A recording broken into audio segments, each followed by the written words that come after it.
There was a man in the land of Uz whose name was Job, and that man was perfect and upright, and one who feared God and eschewed evil. Job chapter 1 and verse 1. Job is the oldest book in the Bible, and thereby the oldest book in the world. It was written by Moses. Luke 24 verses 27 and verse 44. It explains the problem of why good men are afflicted. It is in order to bring about their sanctification. It is interesting that this difficult question should be the first taken up and answered in the Bible. In the book of Job, the discovery of the worthlessness of self is the first step in Christian experience. Then we discover the worthfulness of Christ, which is the second step. However, the worthfulness of Christ can never be reached until we fully understand the worthlessness of self.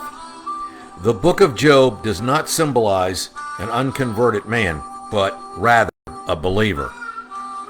It was necessary that one of God's children should be chosen for this trial, for the subject of this book is not the conversation of the sinner, but the consecration of the saint.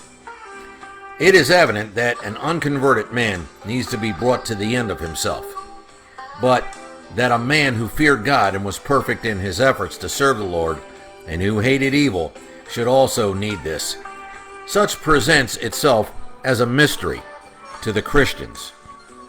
God chose the most consecrated man on the face of the earth at that time to portray the fact that self is a problem and that it must be dealt with, and that dealing with it is never easy, but always extremely difficult. The effect of all that happened to Job was that he ultimately came to abhor himself, that is to hate oneself. Job 42 verses 5 through 6. This language shows that previously, before his great trial, he had thought well of himself.